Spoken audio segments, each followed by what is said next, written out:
Hey guys, how you doing? Let's kick this up a notch and go in and we'll get a game.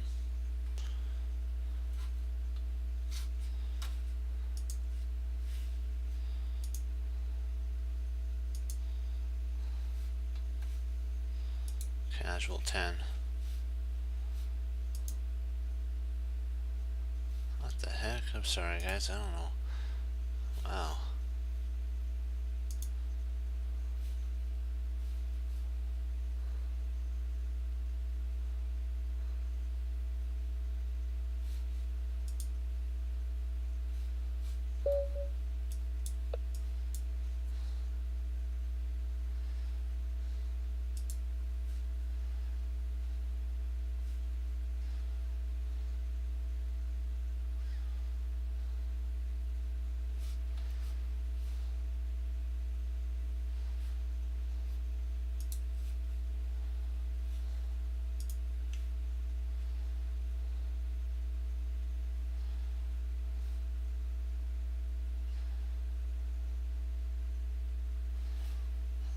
Okay. I think he's logged out here or something. That's kind of strange. Huh.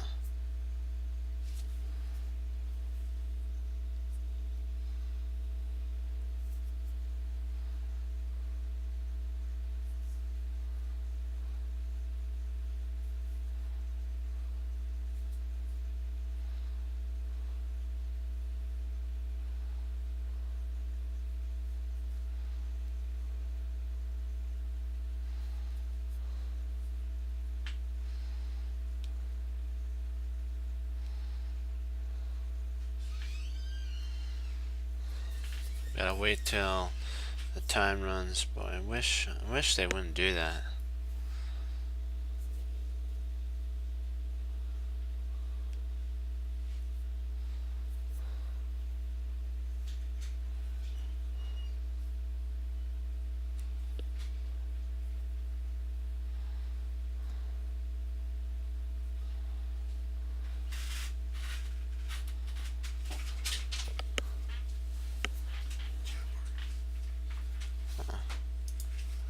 Hey, claim a victory.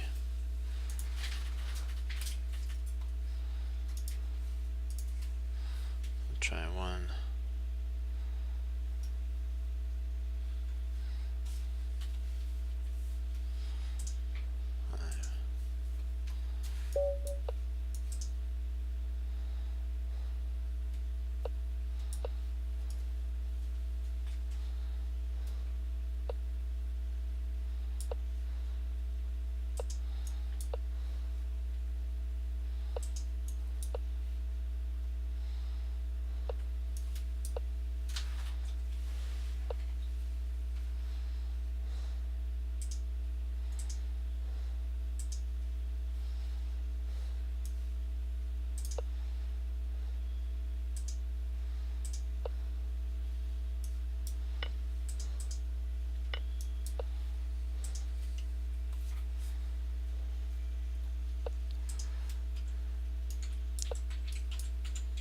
Let's do it.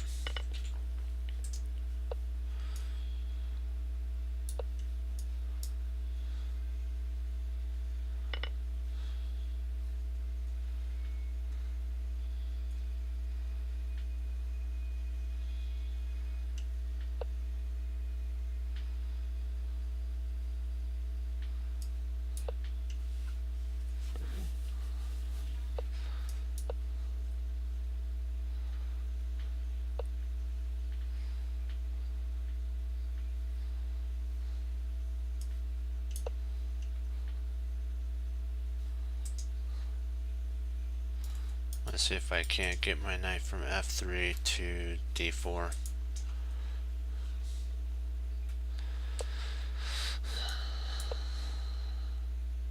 f3, d4.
shoot, I made a mistake there.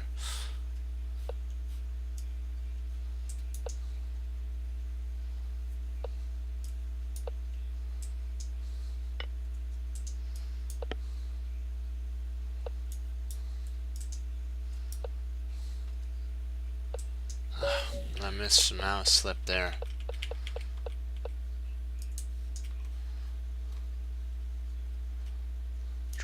This is what I want to play.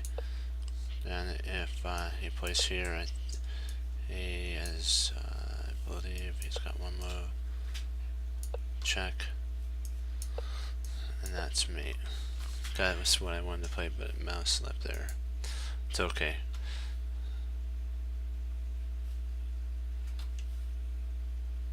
We'll do one more. Oh, it's just a mouse slip.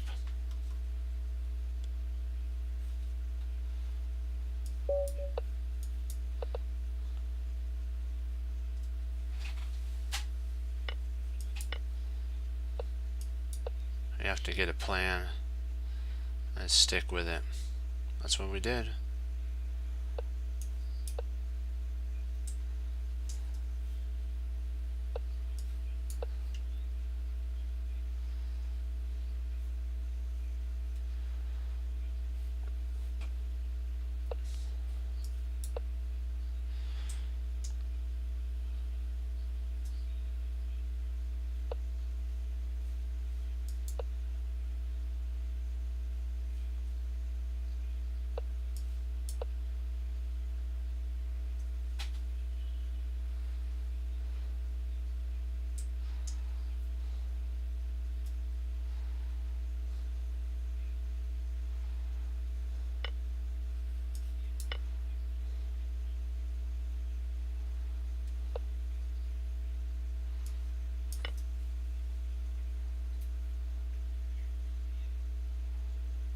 Kaboom.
Boom. Try one more. Don't get slow, that's one thing. Hey, how you doing?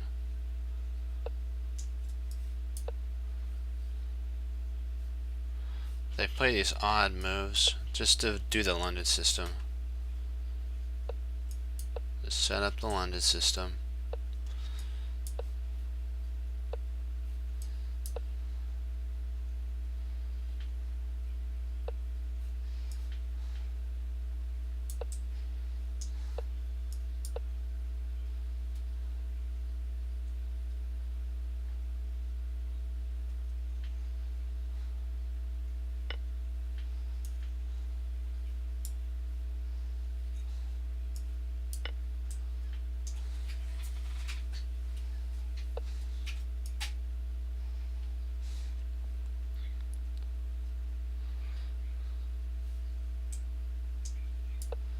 Let's retreat back.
We place bishop takes, that's a mistake because the knight b4.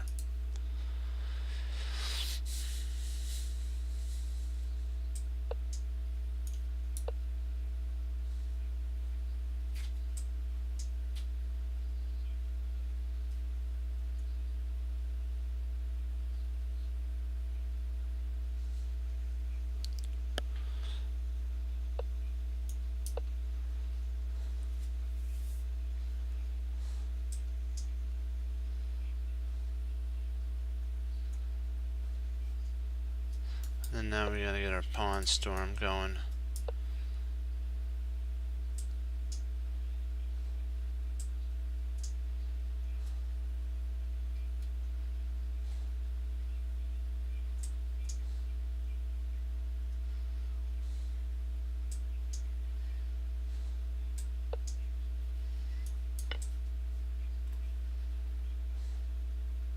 In between move, which loses a whole piece for him.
This is covered here, so do I want to push?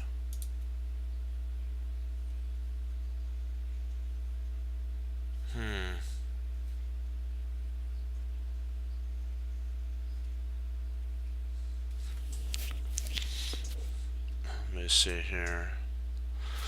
I think I'm just going to develop my knight. Not really do anything with this pawn at this moment. Barricade these two pawns. See if I can't get a knight to king e3. That would be nice.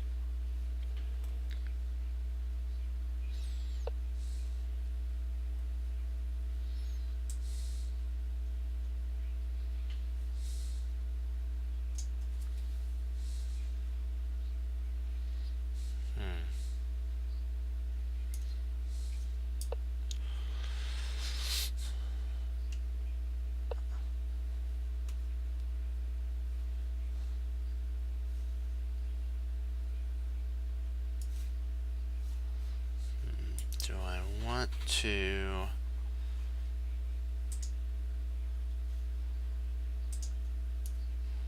I think I'll just push at this point.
Kaboom! And then if he takes there, I pick up the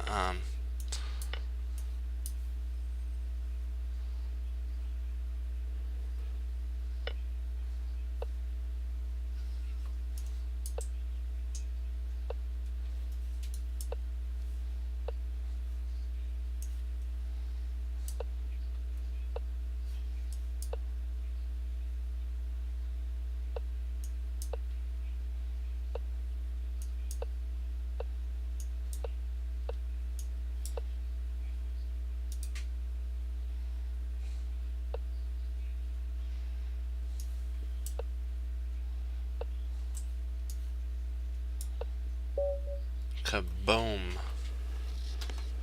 Okay, we'll get on to our London system now. That other one was actually I mouse clicked. Sometimes it's it's a pain in the drain, but you know what? That's how it is.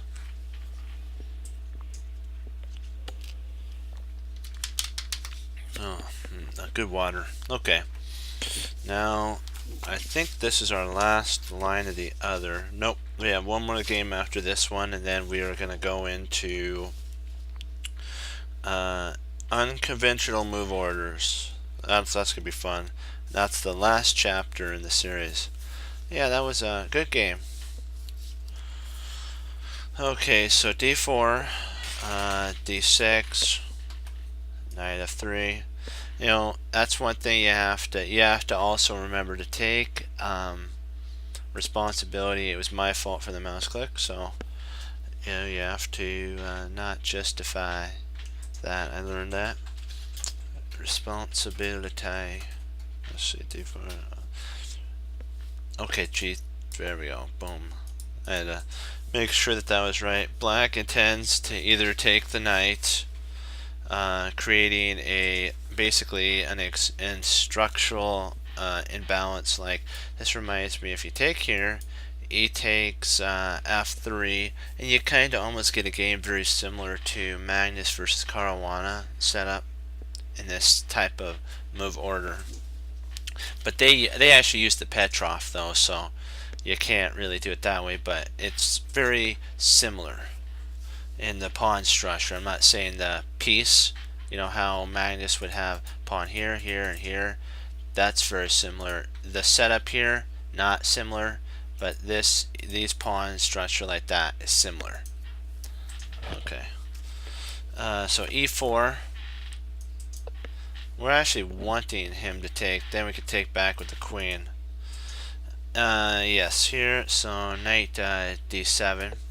But if you're wanting a little bit more in the position, there's another line. If you want to keep the game within like the queen pawn opening, rather than kind of the more central attack, you can actually play rather than this, you could play c4, which this allows, if he was to take, you could take back e takes f, or potentially f takes g takes f3, which allows for the bishop to come out. You also gain the bishop pair, so there's an advantage there. Knight d7, same idea move, but the difference for white is he has e4 instead of c4. So b3, because when a bishop gets clogged up like this, it can't come back to guard b7.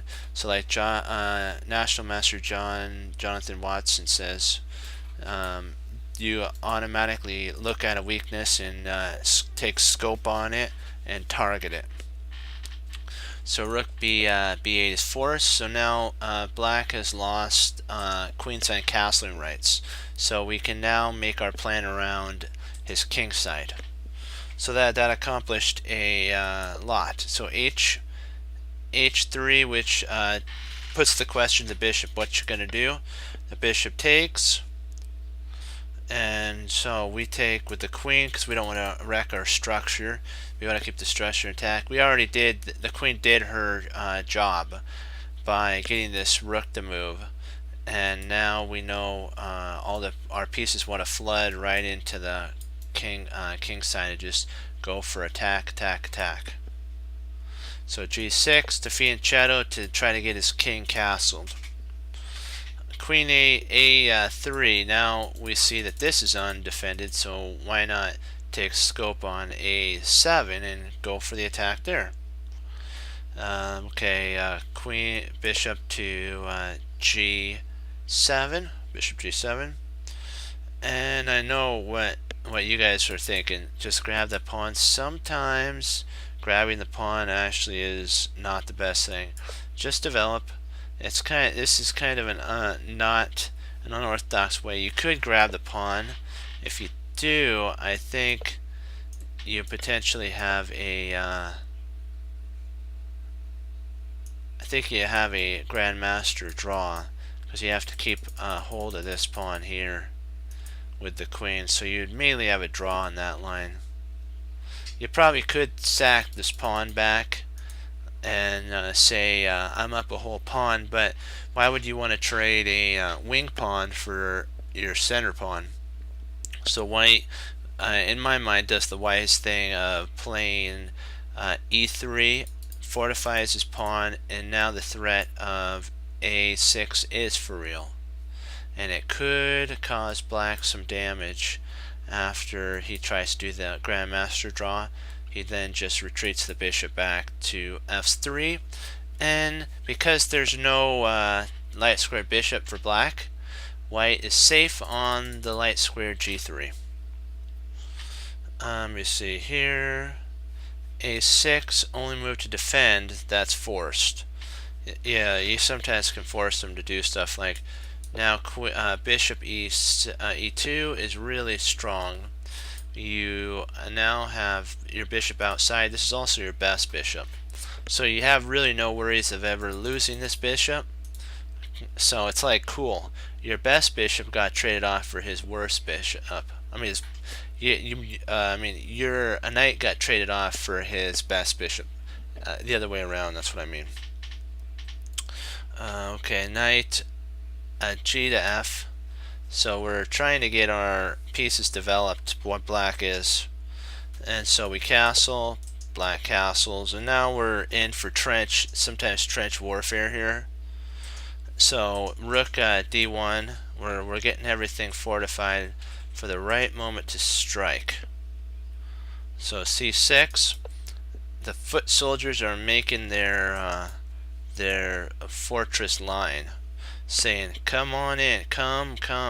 We have all of our weapons eyeing the no man's land, and if you cross over, we're gonna take you down." And so white's like, what do I play here? And we just develop a bishop. Why not set up our snipers to the best spots?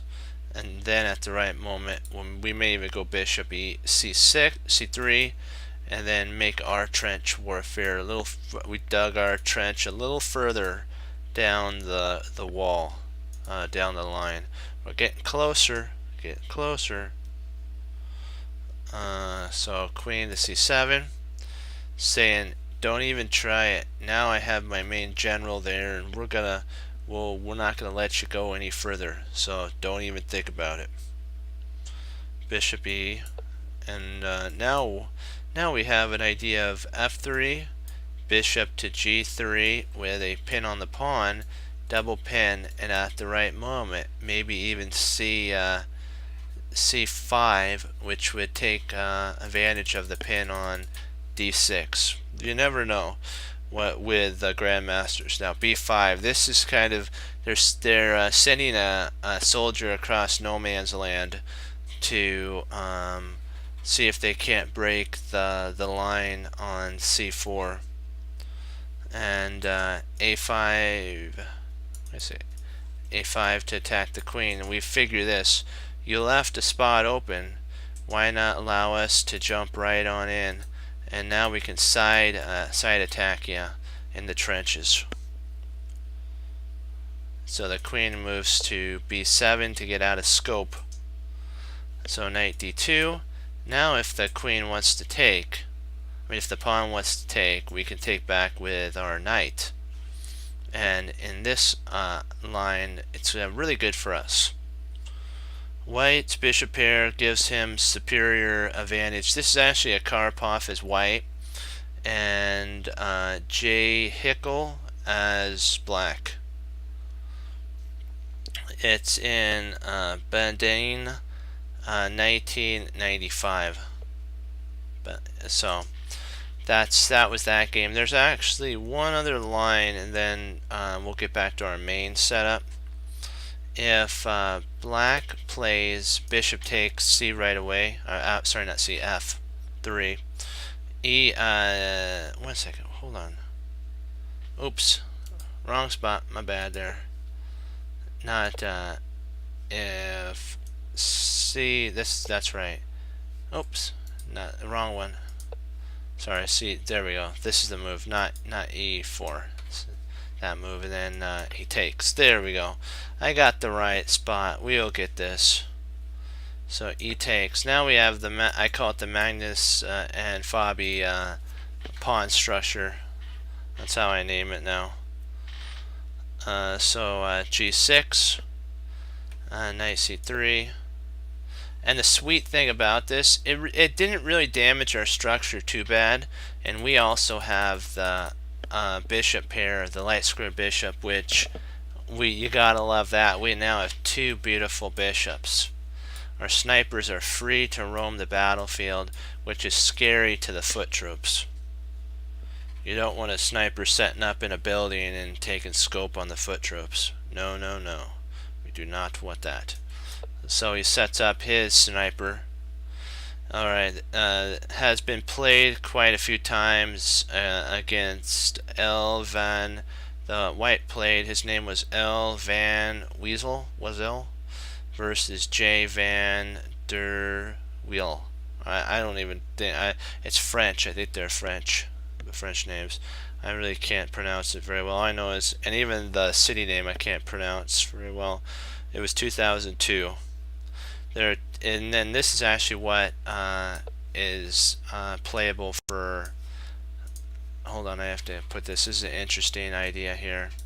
This move is kind of trying to make Black feel very uncomfortable because he's lacking the light squared bishop, and a pawn can land there and just pry open the bishop's scope, because at this moment castling queenside is actually 2 moves away, or 3 moves. Castling kingside is 2 moves. So h5 is played, and bishop e3 to guard this pawn, so the queen then can move in and the bishop can move, maybe even sacking the bishop and getting 2 pawns for the bishop with a pretty sizable attack. You always have to look for those. c3, c6, bishop d. So now we're getting everything. All of our snipers are getting posted well placed. Knight f6, and then g4. Kaboom! You got our pow.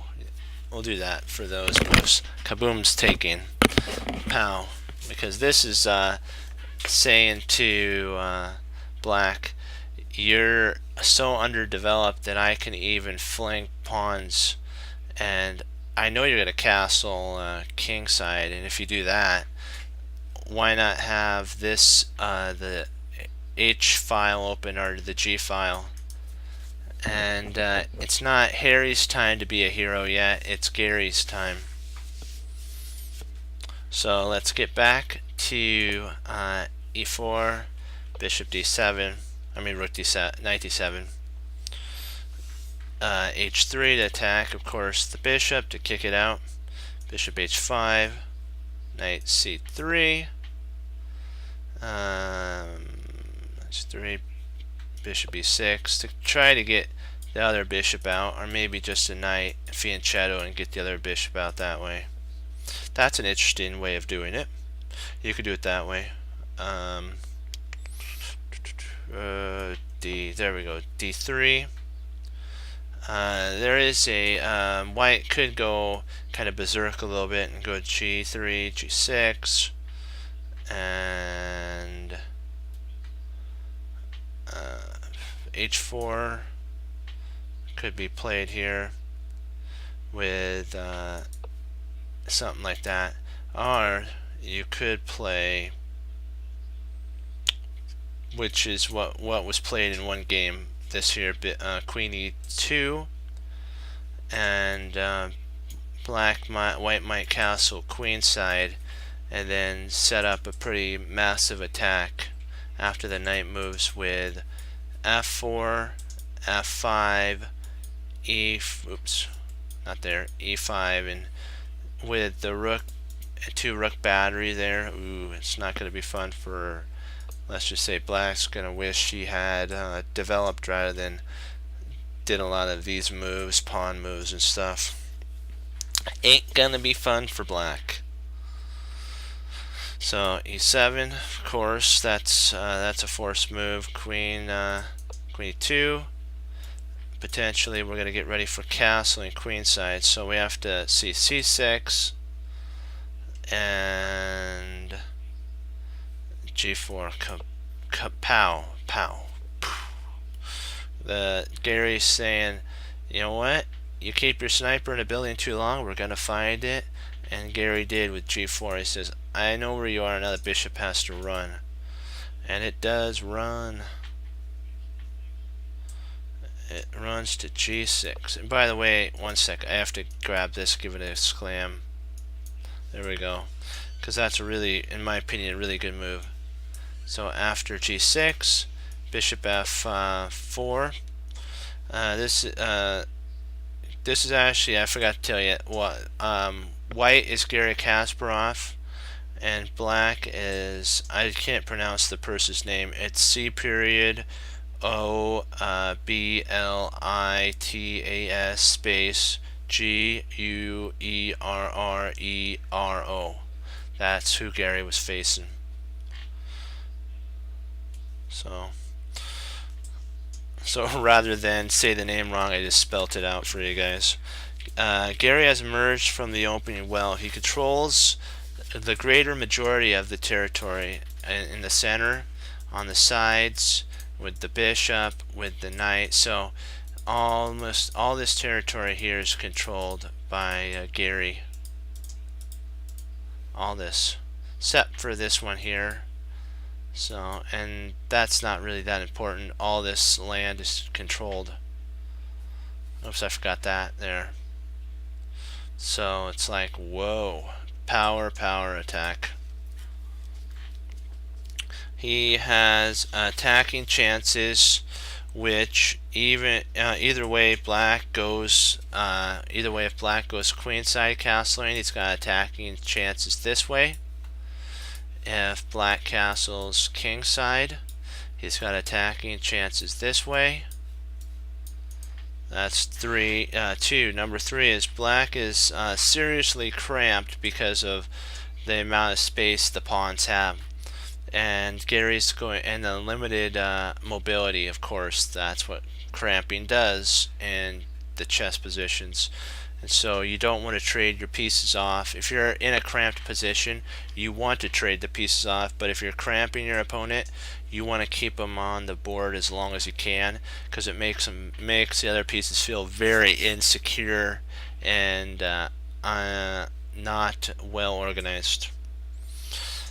So kind of black went a little bonkers and played it's the dubious move. It's not like a mistake. It's just, why would you open up your king side?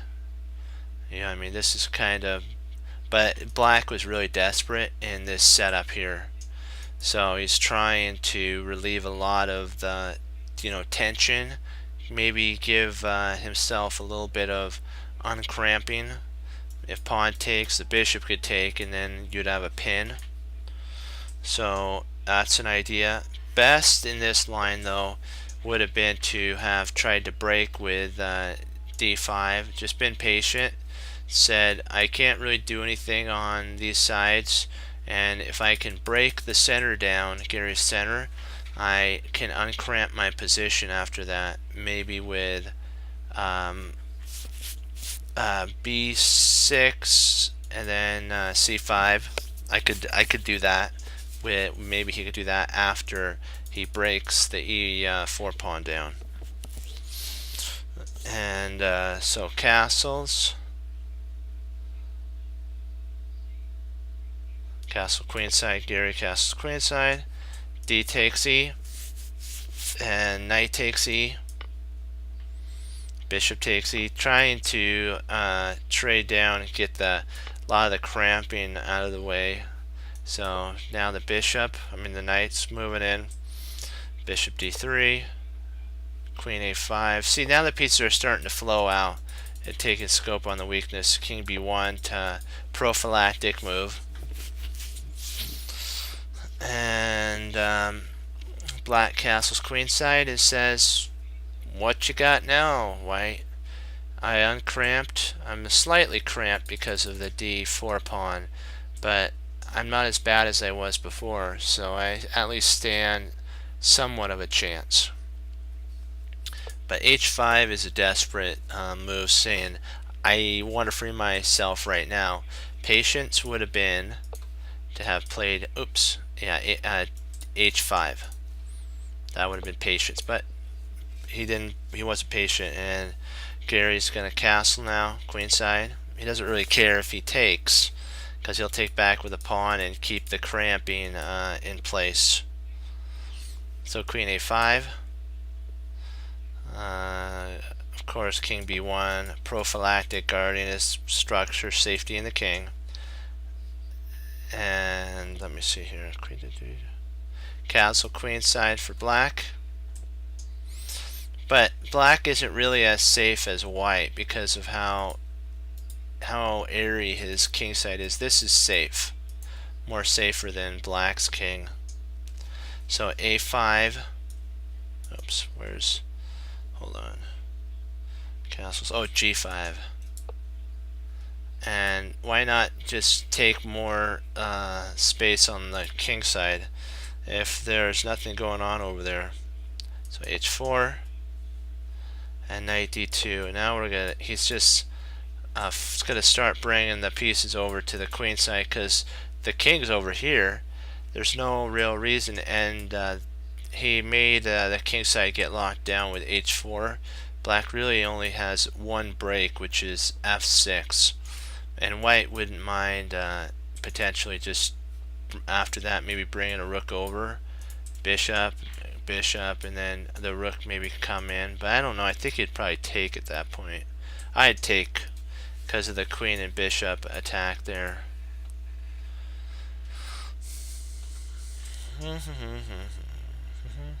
Let's see here. d2. This gets an exclamation mark because basically you're abandoning a whole pawn. In theory you are. But the player doesn't have as much, he doesn't have the courage. He goes bishop. Black's pieces are tripling over themselves. Potentially, maybe the bishop could have actually just grabbed that.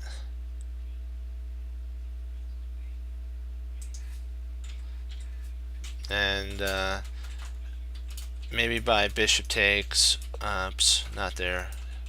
Another mouse slip, that's horrible there. And maybe Gary can start the pawns flowing in, like via knight c and in with some attack, maybe, potentially.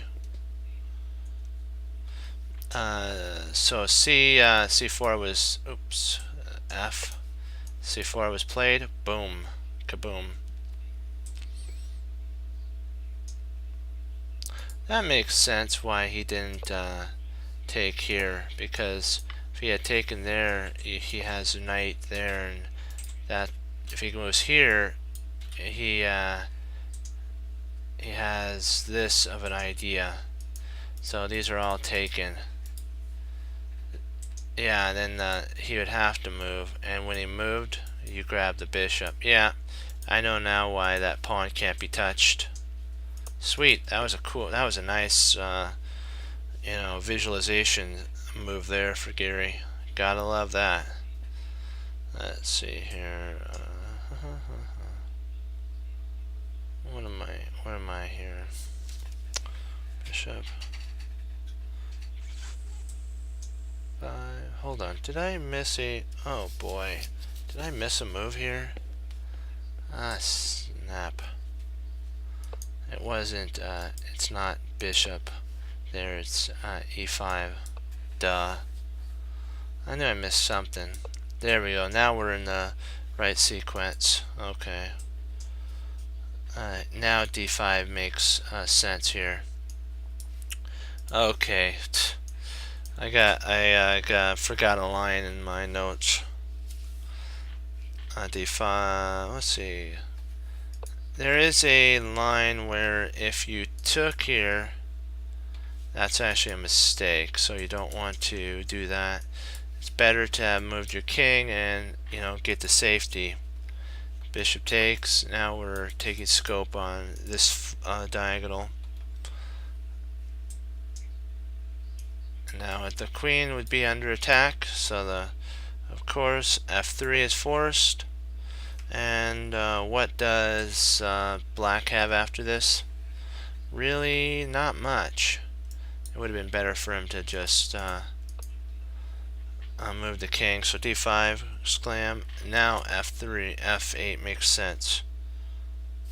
So knight c4, queen to c7 is a retreating move. It has to be played though. And now a3, knight b6, and d takes c, b takes c, and bishop to a6, which all the pieces are starting to now flow in for the attack. Pawn takes and knight takes, and now even Gary can sack a piece if he ever had to, and it's getting close to resignable here. Let's see, b6. If you don't want to play b6, there is c5, but that, in my opinion, only helps black. White. I wanted to go back and take that. That only helps white. Black must basically accept in this move sequence, accept his king being slightly out in the open. He doesn't. He would not want. In theory, you don't want your king, to be a target. But if he played c5, that just admits that there's a problem for black. For white. Yeah, for black, and that white can start his pieces just flowing in, and we don't want to show any signs of weakness. Oh, sweet. Okay, so a6, f. Oops, not that. f5, or yeah, f5 here. And that's a dubious move. The best choice for black would have actually been knight e7 here, and trying to get as many pieces over to the king side as he could. Maybe just playing there and somehow praying that Gary would let up the steam, but I don't think Gary would do that. He's just going to continue to keep putting the coal in the engine, and basically just black's going to have to fortify down and admit for a while that he's under a boatload of pressure, and his position could implode or explode anytime. So e takes f, bishop takes f, and f4 exclam mark, because what we're trying to do is just obliterate everything so that we can go in for an attack. So knight e4 was played, and maybe black's going to try to play d5 and sack a bishop and say that now your king's exposed as well, are open to the world as well. So Gary he does an incredible move, and I was like, wow. A to b5, double exclam, kaboom. I could say that on that because that's like booyah. I'll add a booyah out of that too because it's a double exclam, kaboom, booyah. And it's like, whoa. With a black rook and knight and bishop basically snooping around the whole area here, Gary knows that it's okay to sack a knight to get his position flowing in, because after pawn takes, you can actually take with the queen and bring the knight in, and wow, do you have a tremendous attack. C takes B forced. You have to do that. Knight takes. Wow, wow, wow. This is he does have one other move he could play if he doesn't want to take here. He could play queen d7 and just say, you know what, I'm gonna soft pedal it for a while, but Gary'd be like, yeah, take it. If you take it now, I have bishop takes, which is going to totally open up the position. So basically black just suffers the fate of what's going to end up happening. Queen to c4. He's trying his hardest, and now in comes the other sniper protected by the queen. Bishop c8, and then rook d4, and that gets an exclam because now we're going to be flowing in another piece. We see the queen's exposed, open to the world, so we take advantage of it. There is also, I looked at this, and the author did say it wasn't exclam. This is what I saw here. And if bishop takes here, you have queen to c7, king c8, knight takes, check, bishop takes, bishop takes, and now we're potentially threatening to come in here. And if let me see, what am I now? Hold on, I missed something somewhere.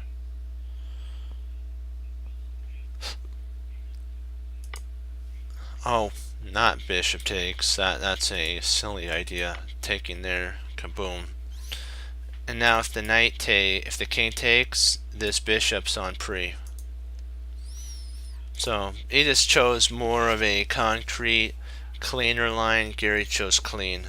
The other line was pretty messy, and sometimes the best idea is not to go for a messy line, but just keep it nice and clean.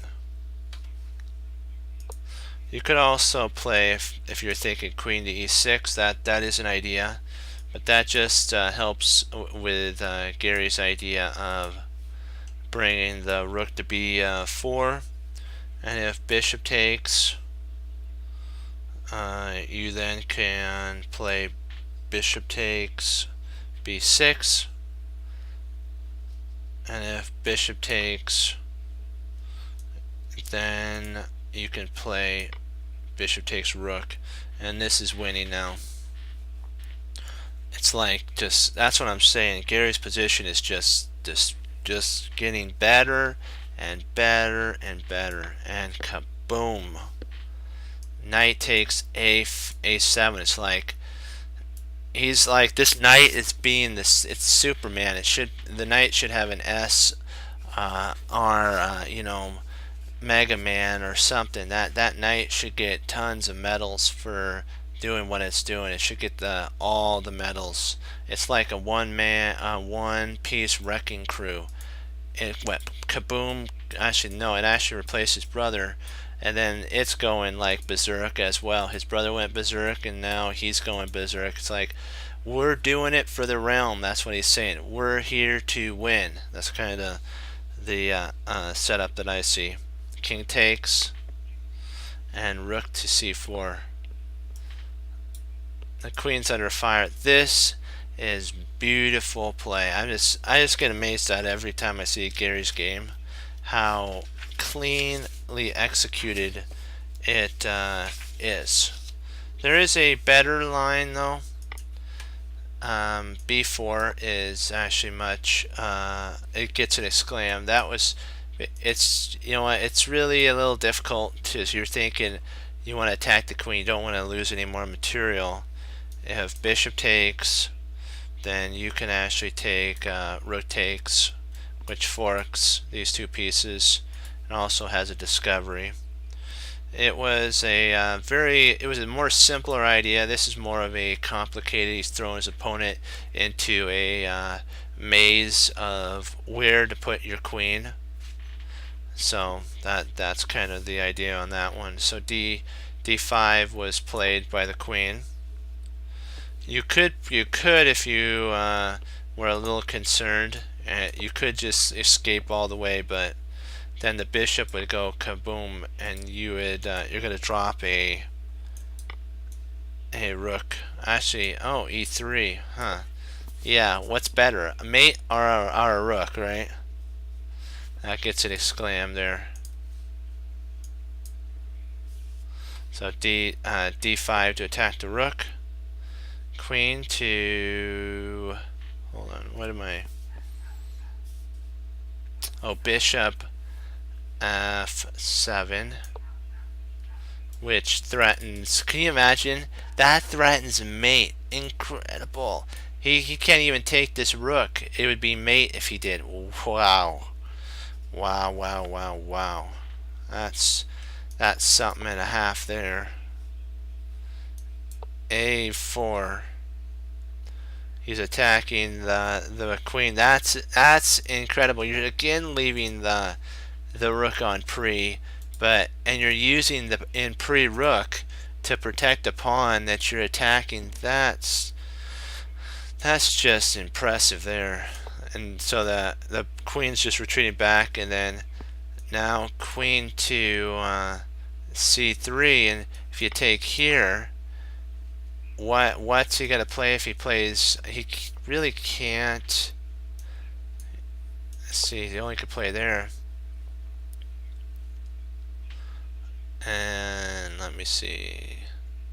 You just grab. I guess the simplest is just grab the rook. So the line stopped at this point here with queen to c1, which gets another exclam, and it's like exclams galore there. So bishop d or queen d5, and then Gary just delivers the death blow with the hammer right onto the king. Thor's hammer. Bishop takes b6. Kaboom! Pow! Pew! And the king takes, and then the rook comes and checks, and what are you gonna do now? It's basically all over. This gets an exclam and game, set, and match. It's basically you're done. You're done at this point, because you could try to flee, but if you do, you're just gonna flee right into an attack. So we're gonna summarize the position here.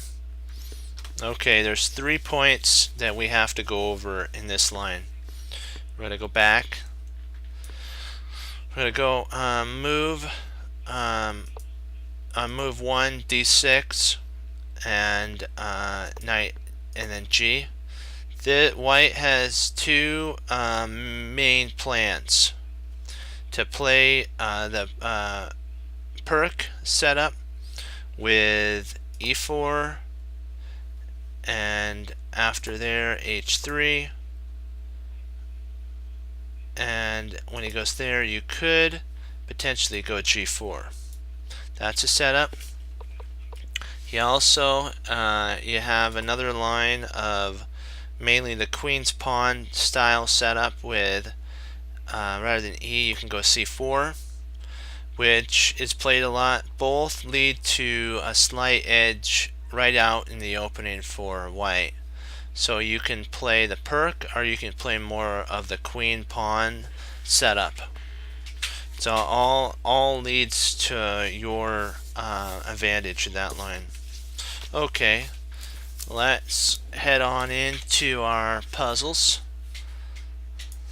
So, or if you guys have any games you would like to go over at this time, I'd be more than happy to analyze them with you.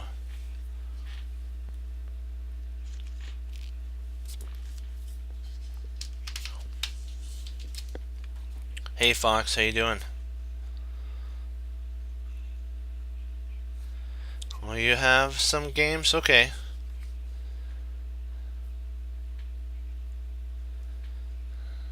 Alright, let's see.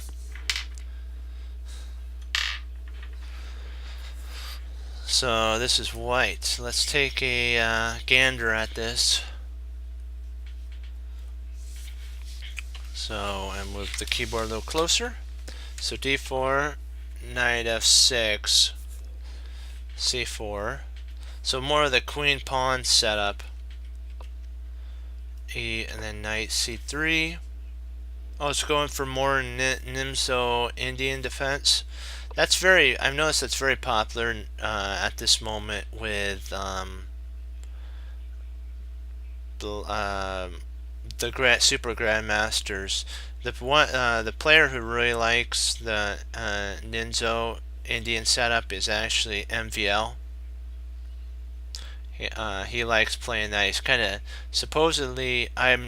don't quote me on this. I believe Yasser said that he's like one of the top Ninja Indian players. So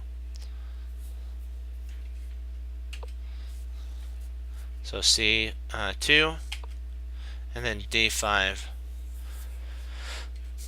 Very, very interesting to say the least here. C takes D5, E takes D5. And so now Black has surrendered one of his pawns for a side pawn for White. So White should basically develop his bishop, set up a set almost similar to a London system, potentially something like this, and if White tries that, something here, maybe F, then knight, and if takes, you take, you have double isolated pawns. Oops, you can't take, that'd be a bad idea. So my bad, the bishop can't come to, because the queen would just pick it off. So we'll just say bishop here, or maybe best would be castling for Black. Knight F3, maybe bishop E6, pawn push, C5, bishop E2, knight C6, castles for White, and then potentially maybe try to play for the isolated pawn setup. That's an interesting line. But Black mainly played, White played for the Trompowsky setup. It's like a Ninja Indian. I call it almost Trompowsky because you can play C3 and knight to F3, and it transposes maybe into that. Because you're going to want to try to get your king castle. So H6, H castles, and then E3. There we go. Now it's going to start transposing into that. G4, bishop G4, bishop E2. The bishop, if the bishop traded off here, this only helps stabilize White's advantage, because White then now can castle. After, let's just say C5, castles, C takes C5, then you take back with the knight. Now Black's left with an isolated D5 pawn. You have an outpost, and you have a better structure into an endgame. So White would be then trying to trade down into a one endgame. They'd be thinking about that. You always have to think on those things to see if it's wise for me, if it's wise for us to transpose to and from the middle game to the end game. If the structure benefits you in that, most definitely transpose into that. So knight F3, castles, C6, knight, and this is actually a really good move. I really like it because of it takes scope. This knight can't take because of the pin on the queen. It would lose a knight. So wow, it actually was played.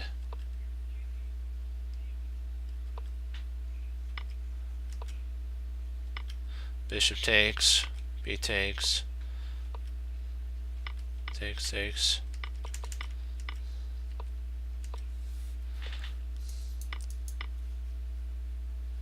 This actually isn't winning at this point. It looks like very similar to other lines, but there's no way to take advantage of this weak pawn here.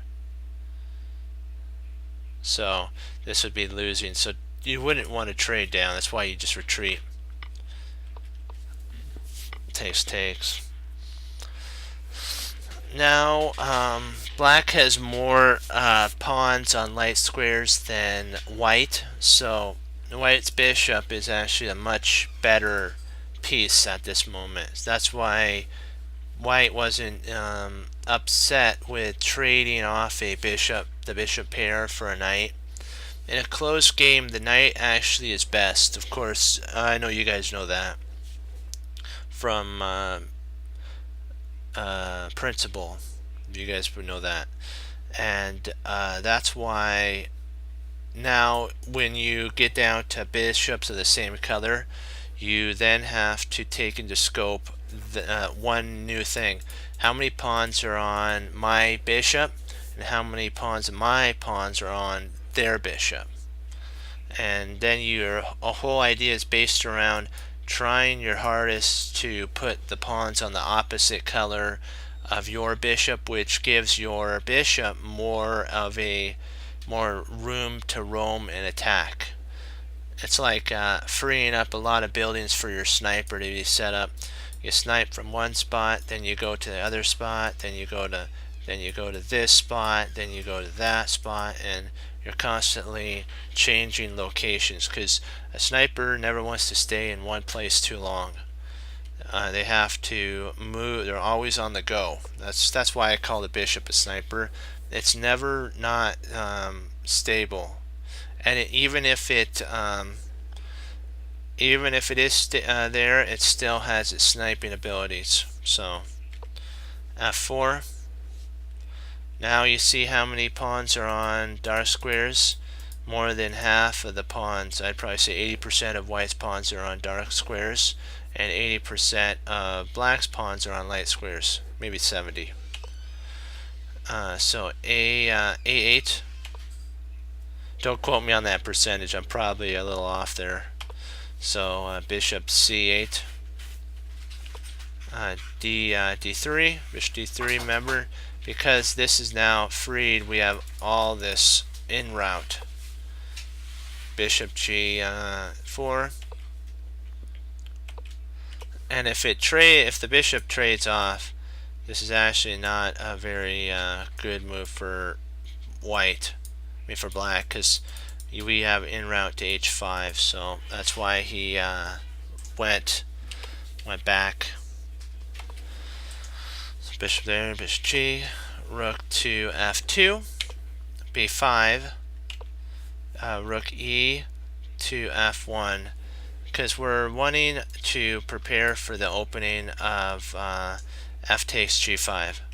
Bishop D7. Also, potentially we have more of a cramping move, but we don't really want to do that at this moment because the queen could just grab a pawn and be like, what did we accomplish? All of our advantage has slipped away in one fell swoop. So F5, bishop F5, we're trying to get the bishop off the board. A. And we're trying to remove some of our weaknesses, which are these isolated pawns. Bishop takes, queen. We don't really want to trade at this point. We do have a pretty good amount of weaknesses.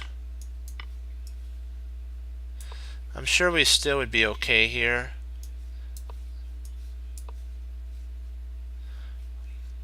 Maybe we could set something up like this.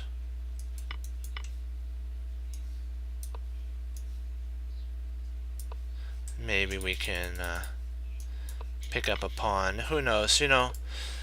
But the computer wanted to make it more complicated, so it went H5. They're doubling up rooks. Now we're getting ready for taking, and whichever way it opens up, we're going to try to even go a little bit harder in. So rook A8, A takes B, C takes B. It would have been interesting to play that, but the only problem is now he's got 3 passers, so we really can't do that.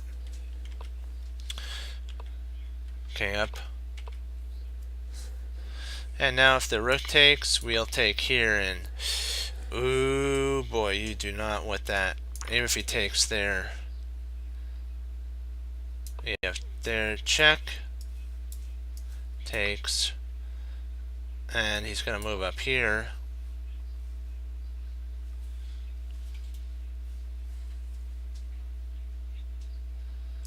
And then I'd play queen, rook to d6, and I don't know if there's any way of holding this position. I think they'd have to take, because if they tried to hold, you would get pulverized with that. This move would So you can't play there, so you'd have to play here. So take the queen out of that line there. I'll take the queen there. And you would still get the same sitch. Kaboom is mate. So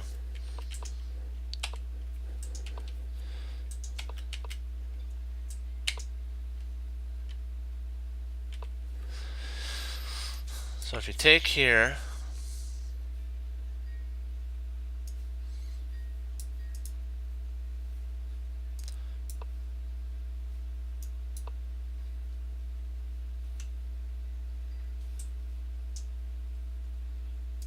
I don't know, maybe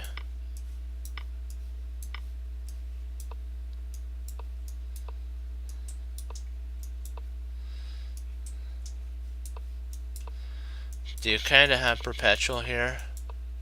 I think you have perpetual. So white even has perpet in their back pocket.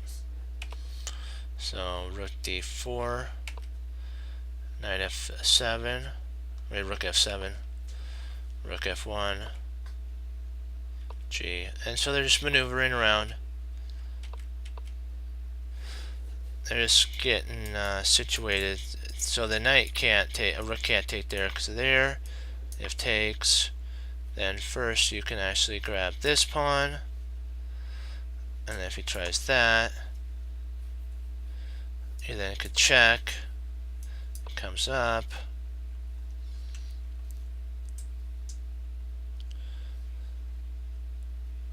You could actually bring this rook over, and then it trades off. Takes. If king can't take, so rook has to take.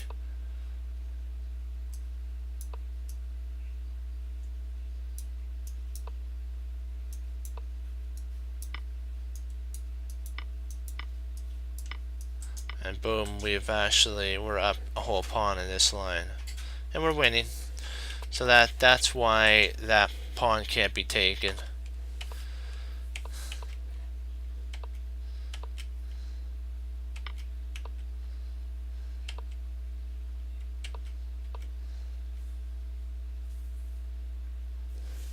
You would think that this would win something. It actually doesn't. So it's like, oh boy, not good. So it really doesn't win anything. So takes,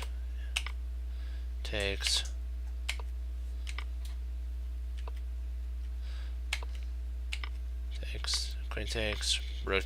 So now the computer is starting to grind down their opponent.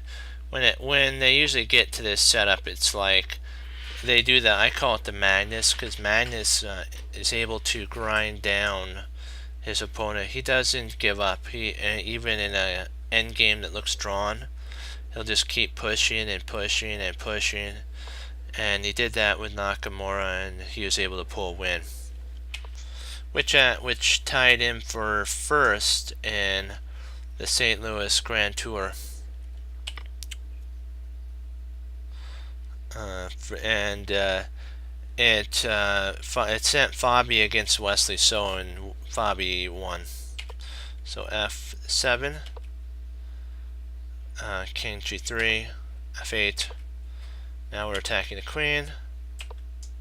It comes in to protect, and it's basically all over but the crying.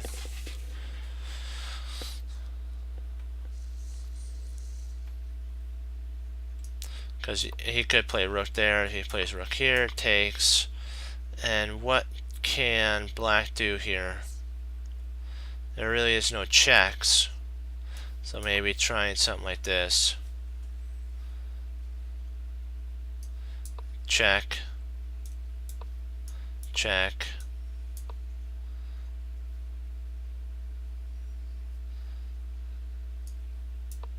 King up threatening mate, so the queen has to come back.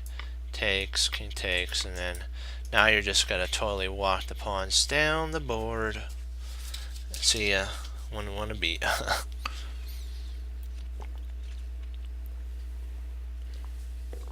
Oh man. Good water. Okay. You have another one? Let's see this one here. Let's see how my speed for our internet's doing. If it's lagging. Oh, a little bit of lag there. That's okay. Okay, so we're doing the English. You gotta love that. Oh, reverse London. Yeah, there is a I'm not exactly sure. I think there's a YouTube, like a chess gym or something like that. This one gentleman talks about how you could set up the reverse London for black, but you're always one tempo. You're one tempo behind. So it is a reverse London, but you're a tempo behind. That's the difference. C6, E3, and D4. Kaboom! You gotta love that. Knight C3, E6, and Knight H4. If you guys have any questions, by the way, you can put in and we'll go over it. So don't oh, you leave this black. Okay, I'll flip the board. Okay, but if you guys have any questions, put in there and I'll do my best to go over them and go back and we'll talk about it. So don't feel like you just, you can always participate. So just feel free to put something in and I'll do my best to answer it. F3. And if I can't answer it, I'll ask some of you guys like Fox and a lot of the others, and you guys can also help me if I'm not presenting it to the T correctly, because I'm even willing to learn if I have erred in my analysis. E2, it's the human error factor. D takes C4. Should takes. So this is turned more into almost a Queen's Gambit accepted for black, close to it, or maybe it's a slightly Queen's Gambit decline. No, maybe let's see. Was it? Oh, it's a Slav defense. I knew it was something different than the English at this point. So knight takes G, H takes, and black now has an attack here with a queen attack, a bishop, actually a queen attack, bishop attack, rook attack, and once this pawn moves, the knight attack.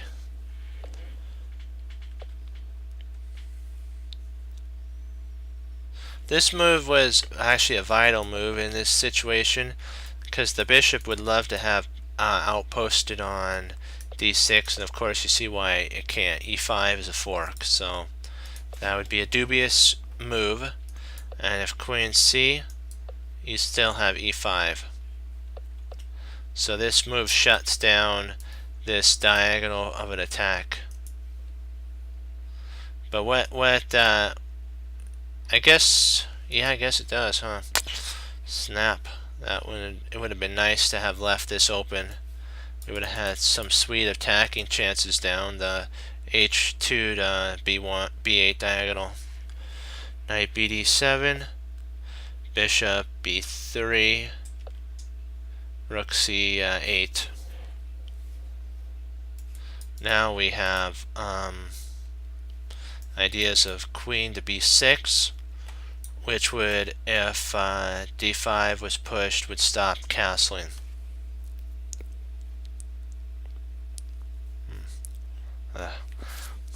Yuck, got a hair. Oof. Somehow.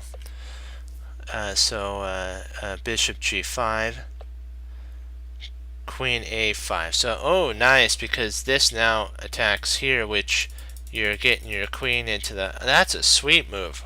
You gotta love that.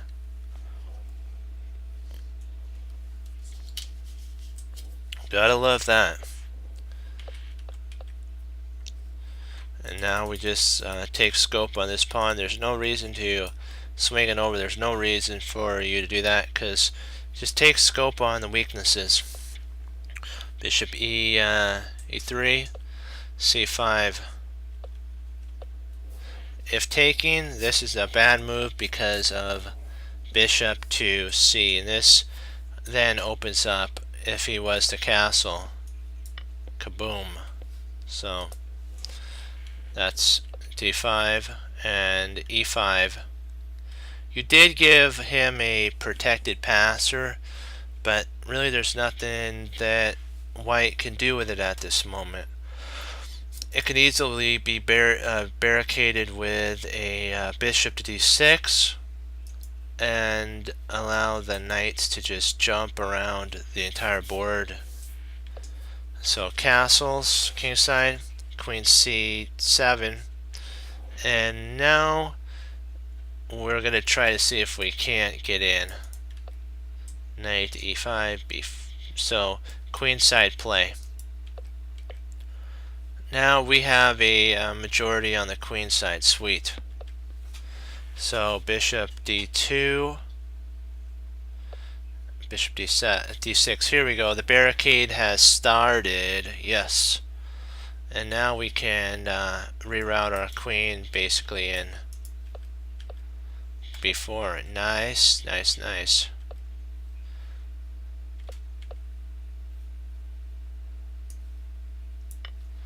If he takes, we have a check here, and the king has to move, and therefore we lose the bishop. So if you're wondering why the bishop didn't take, this intermezzo check, sadly, for a pawn, you lose a piece.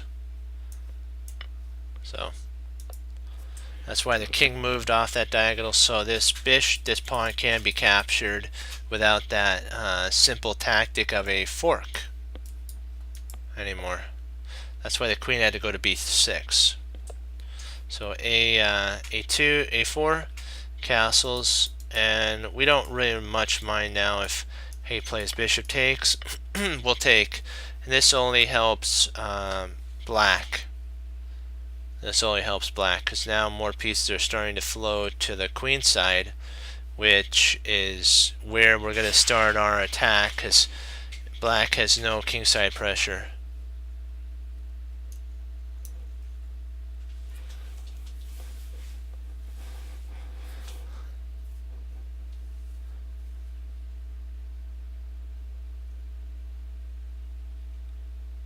That is true.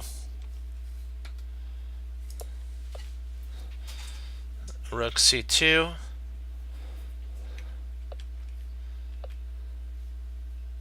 Now we're fortifying our advantage. Here goes the doubles. Double double. Yeah, there was a game that I used to play, Double Bubble. It was a good one. You had to make bubbles, and if you had two players, they would have to jump on it. You'd have to get to certain levels, and you used certain bubbles for that. So it's kind of very similar to this. These pawns are used as that to protect each other, so that these pawns can go up the board. C and B pawn can go up the board. A is kind of like a bubble for that. Bishop e1, king h7, h3, and then knight h. And it's now that this is like this, these are weak. All the dark squares. Pawn takes, a takes, f.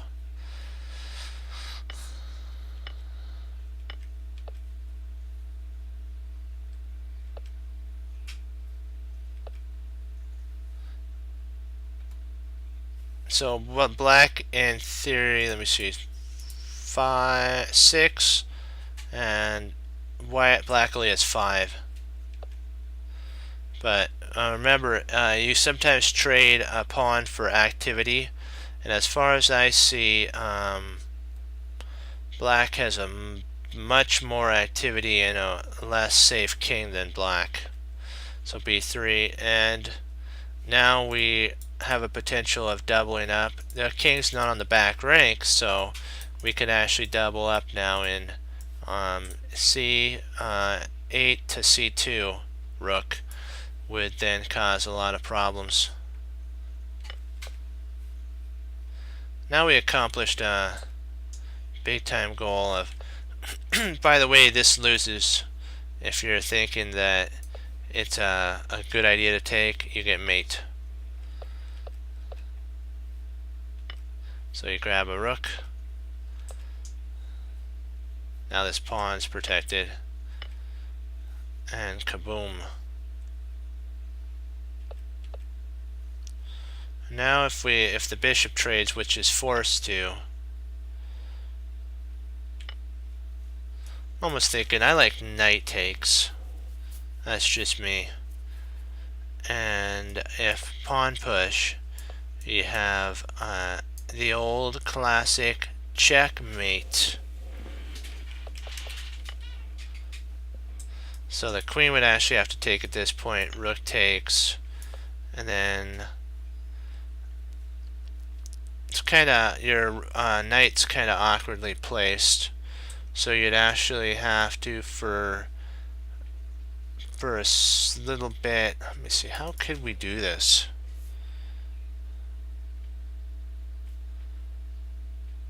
No, we'd be fine. We can actually go after the pawn, and if he went there, if we thought about getting the pawn going, we just retreat the knight. We could barricade it there. We could just pick off. Actually, we could just grab another pawn if we ever had to. And if he pushed, we did there. If he did that, takes, and then we check. He comes over. We grab this pawn. He comes up. We check. Well, I guess if he moves there, we could play there and start this pawn up the board. So bishop takes. I was just looking at that.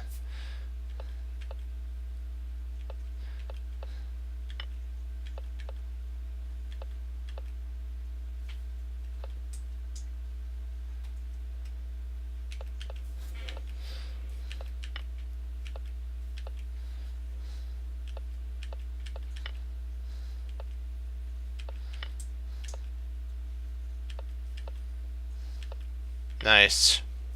Nice, well played endgame.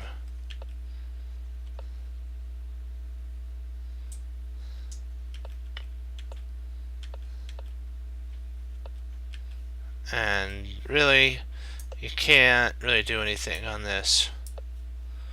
And these pawns are just gonna flow right up the board. You grab that. Tries check intercepting. These guys are gonna flow.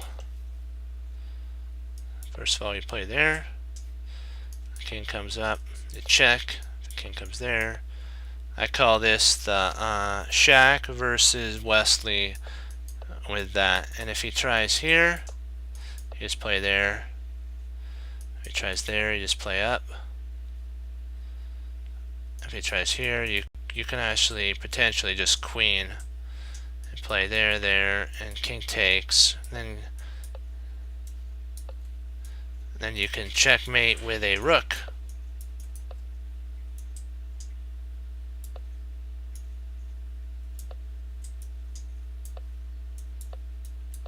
You just waste a move. Kaboom, checkmate. That's a setup as well, or you can go back. You don't have to do the rook move. You could just take a second and win the rook basically, and then queen, which is best. So just take your time and win. Okay, I'll let you guys take a look at this. I'll be right back, so keep it up.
simply, we'll do this problem, and you said you had one more game. We'll do this one here, and then we'll go over the your reversed London for black, but we'll do this.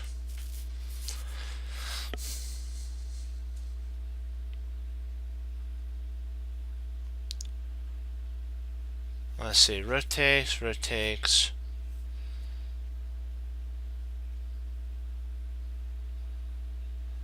Oh, you don't? Okay. I thought you had one where you were talking about the reverse London, and I thought you had a game that was the reverse London. That's funny. Let me see here. Okay, because they look simple. Remember, sometimes they look simple. Yeah, that's exactly right. Take your guys, take your time, and we need to analyze this here.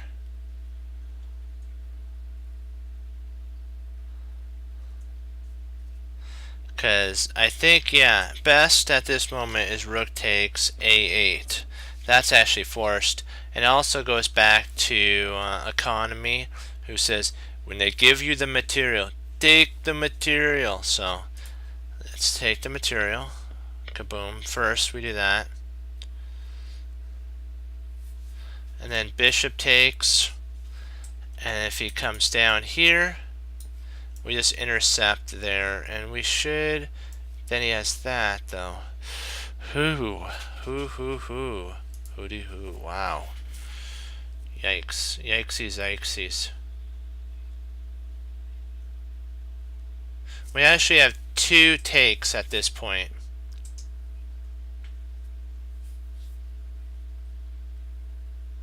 We have rook takes, bishop takes is the most natural, but I was looking at bishop takes e3, right? Rook a1 check. Oops. Rook a1 check. Bishop g1 to intercept. And then you have queen to h7, and I was like, uh-oh. Because I looked at this. If we took here, if we took here, he goes there, we intercept, and then the queen slides over with a double attack on this point here. And I don't know if there's any way of saving the position. Well, maybe there is.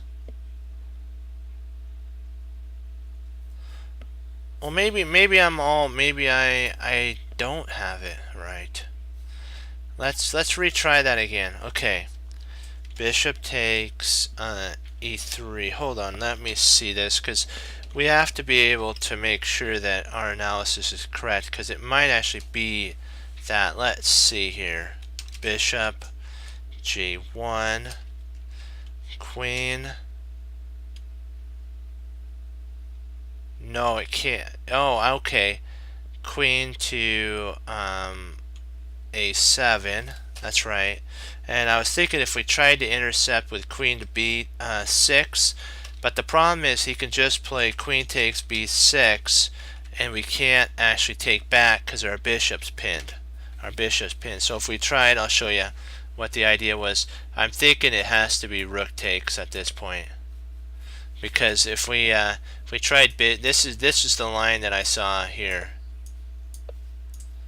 and then if we tried something like this, he could just grab our bishop, our queen, and there's no way of anything.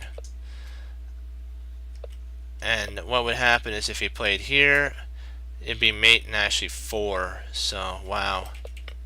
But with the rook idea here, if we tried checking, we then can drop our rook back down, and he would have to come back. And rather than this pin idea, it's all over at that point.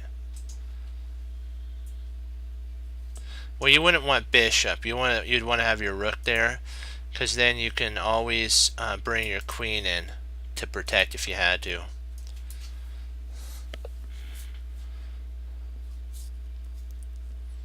But good find on those other ones. That was a good one. I might be able to do this one. I don't know. Let me check the time real quick. Hold on. Yeah, I might be able to do this one and then another one. We'll have to see of a puzzle. We'll have to see. Boy, this is odd. Hold on, let me. Oh, good. Okay, good. That was weird. The letters went wacky there for a second.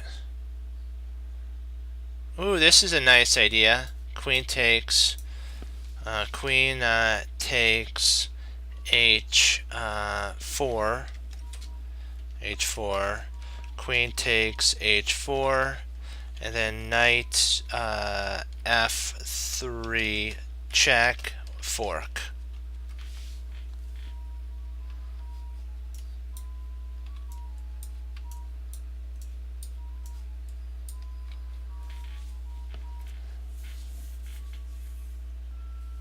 What do you think?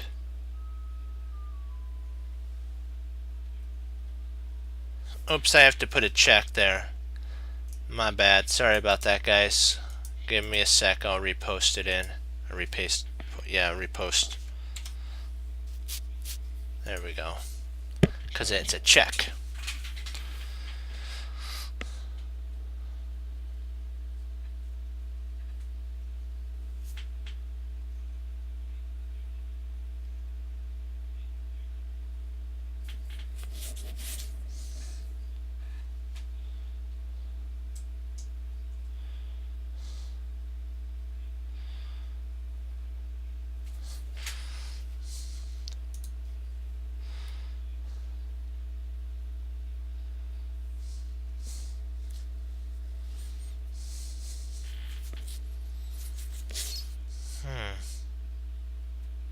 So what you're saying is queen takes, which is our idea.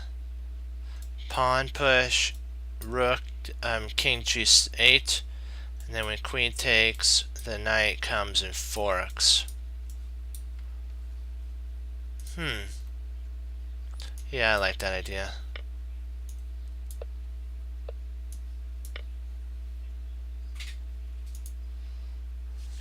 Let's take a look at Fox's idea right now. Okay, pawn push, king goes, if queen takes, it's still the same idea. We still win. He just gets one move in extra. Good job on finding the extra move, though. That was a truly interesting setup.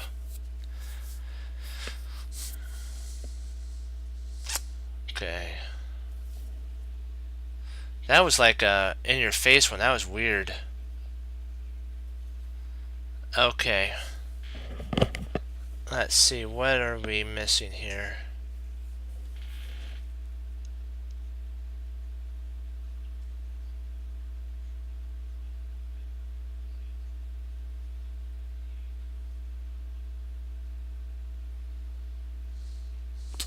Trying to see how do we handle.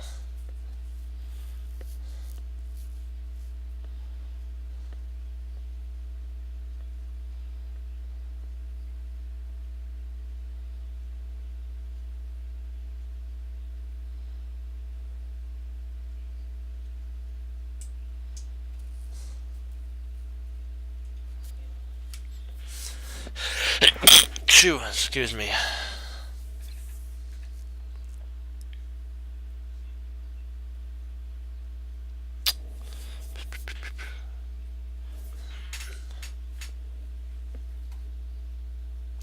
Trying to see if queen b1 isn't the way to handle it.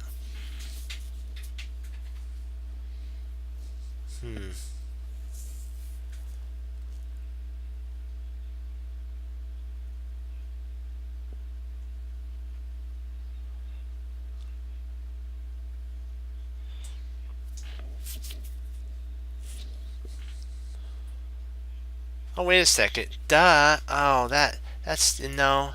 No, that's a silly move on my part. Silly move, silly move. You could just play c takes d4. What am I thinking? C takes d4, just c takes d4. Then if queen takes d4, we just move the king. Silly me, silly me.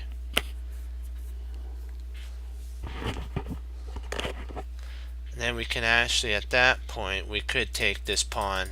And if the queen ever thought about taking, because this is a straight shot, we can play bishop there, which pins the queen to the king. So, silly, I should have seen that. That's funny.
I'm thinking of playing, this sounds really odd, but I'm thinking of playing a Levon.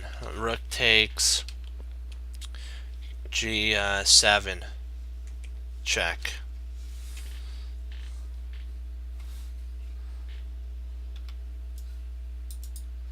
So that when we take there, when he takes, sorry, I gotta do the other way around. When he takes there, we take here. He takes, we move the king. If he grabs this, we then have bishop to c3, forking the queen and the king. I'm thinking something like that.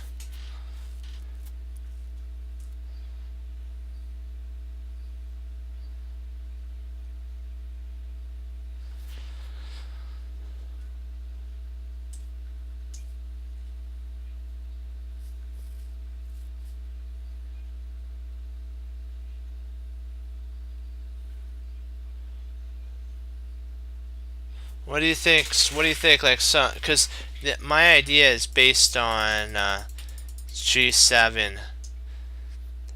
I'm thinking of something about g7 here.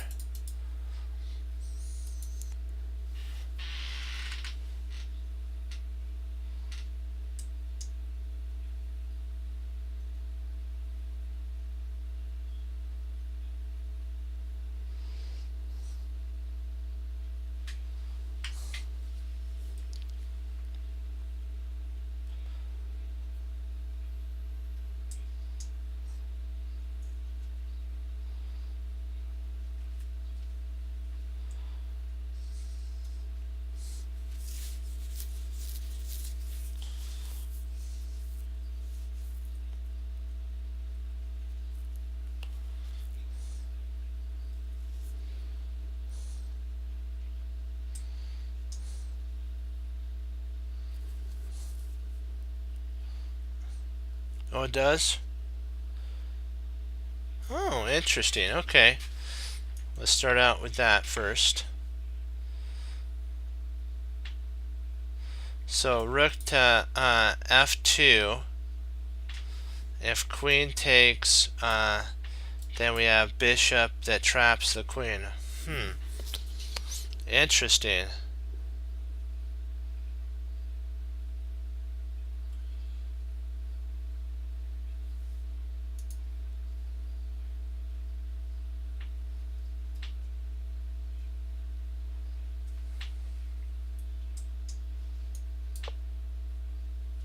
Yeah.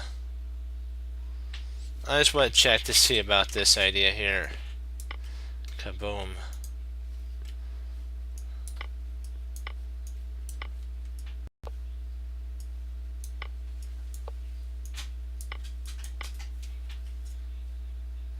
That was kind of my idea. It equals to a draw.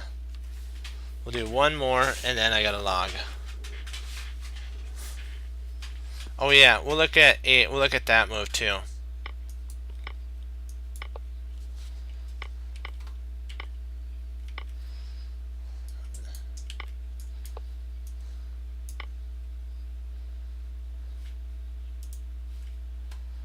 Let's see what happens here.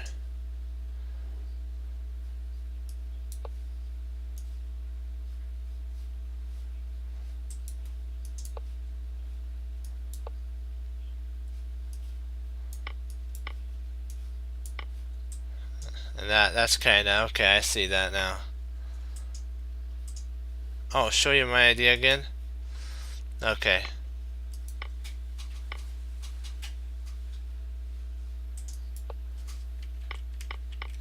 It was kind of a interesting idea here. King takes. Oops. There. King moves. Grab the rook. Bishop checks. King takes, and then you take there. It's a draw, but it's an interesting draw with the king coming up. It's an interesting setup.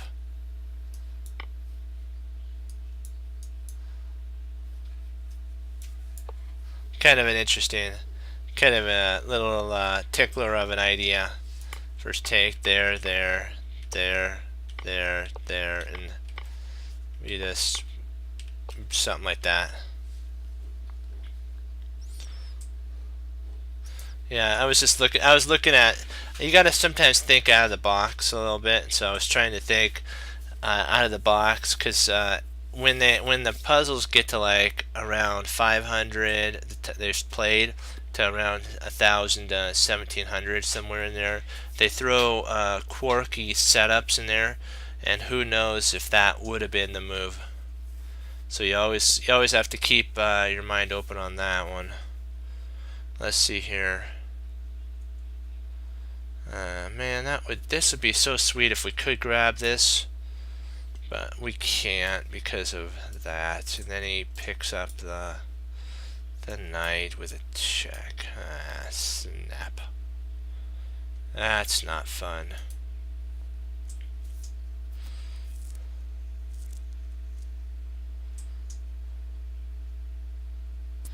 And then if we take, he'll bring a rook over. Well, we do have knight to knight f3 at that point. So if we, yeah. So king takes f1. If rook f 8. Sorry, for a second there. You have knight to f3, queen to h1, and then you play king f2. And I think you're safe at that point.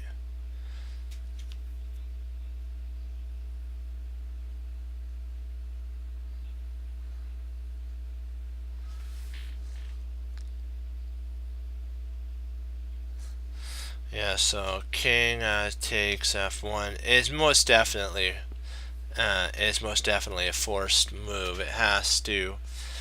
And then now you have a couple lines. You have like what you're saying. We have to look at queen h1 check.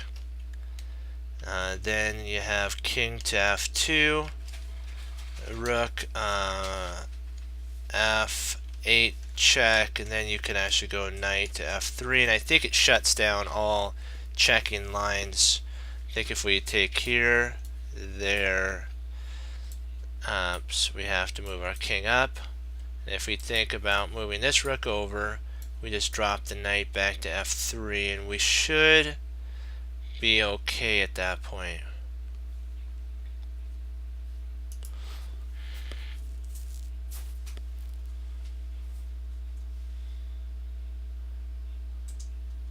And even if he tries a little trick with, we take here, right? And he tries to check here, we always have knight to f3 to blockade that. So I think it has to be king takes f1. that's my king takes f1 is the first move, I know for sure. The other moves, if we take with the bishop, he has a fork. So if we take here, he can pick up the knight. So this is a forced take. So you have to calculate that and see where it goes.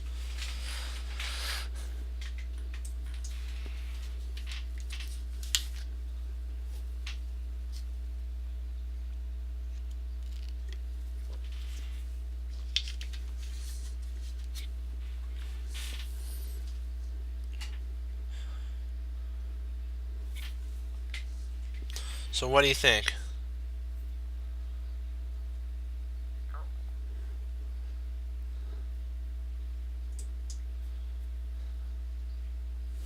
Yeah, so the king takes is a forced.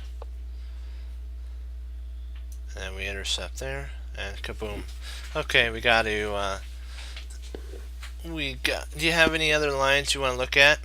You want to look at this? We'll look at this line here. Rook f8, we'll look at all the lines. So that's one line. And then the other line is queen h1, rook f1, and then knight there.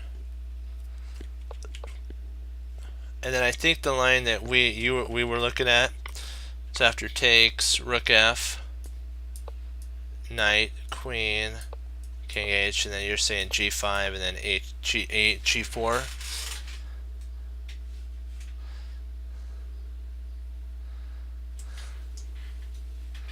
Is this the move you're thinking of?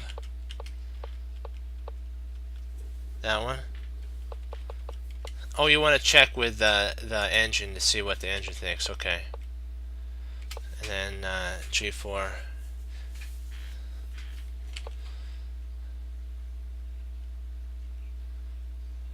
I think he has a check here, so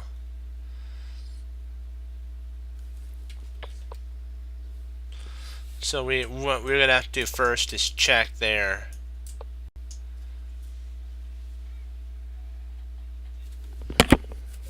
And then, okay, then we bring the, okay, I see, because then if he plays that, we have a in between a move check, and we just grab we can grab the pawn at that point. Gotcha, I see.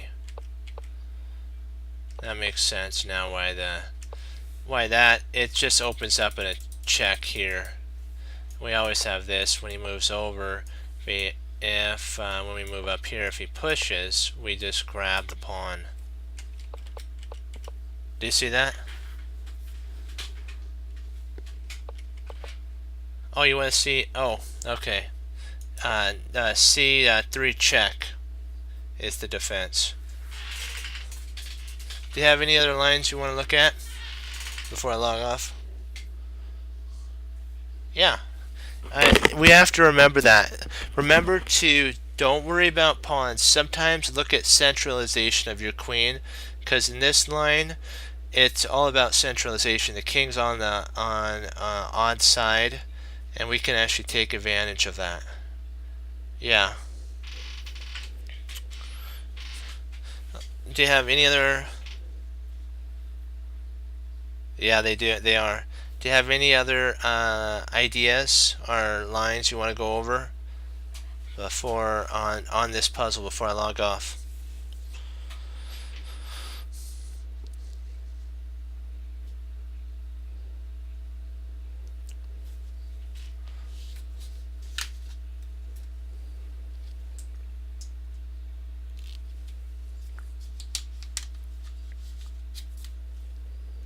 And we'll give this a like.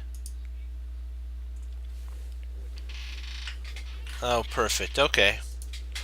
Well, guys, you did great. 100 for 100. Mouse slip happens to the best of us. Then we come back to back-to-back victories. So it's just one of those things, you know. You can't make an excuse. It was I moved it incorrectly. It was my error. But guess what? We came back even stronger. So remember, there are no plateaus. There are no limits. There are plateaus. You must go beyond it though, because you can't stay there.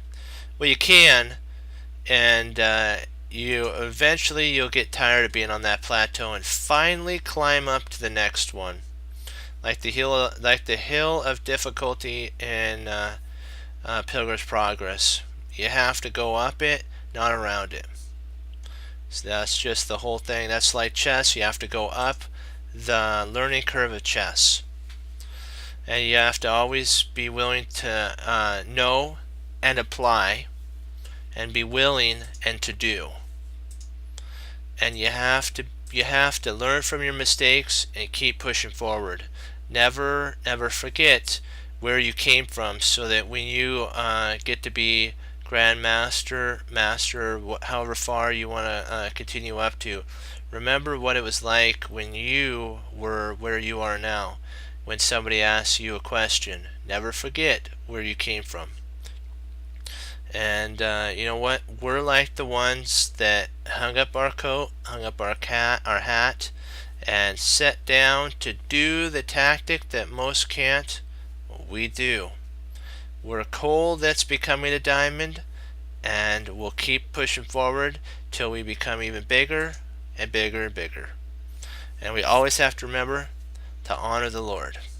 Okay, guys, remember, as Wesley So says, through the Lord Jesus, and as I say, God bless, and I'll see you guys next time on Chess Cruncher TV. Have a blessed morning, afternoon, evening, and Lord willing, I'll be back. And we have one more game in the London system before we go into the last chapter in Play the London system. I'm excited. We're learning so much. And then after that, we can start into some endgame and French defense. So, guys, be blessed, and I'll see you guys tomorrow, okay? Good job. We're all green 2 days in a row. You know what? We got to keep pushing forward. You know what? Slow down and make the right decisions. Don't move too fast. And you know what? We're gonna be doing games. So if you guys have any games you want to bring, more power to you. Bring them. We'll go over them. We're gonna do puzzles, and we're gonna do games and studies. So I just wanted to repeat that twice. If you guys got any games, bring them. Okay, be blessed, guys, and I'll see you tomorrow. Go Team Chess Cruncher. Bye bye, guys.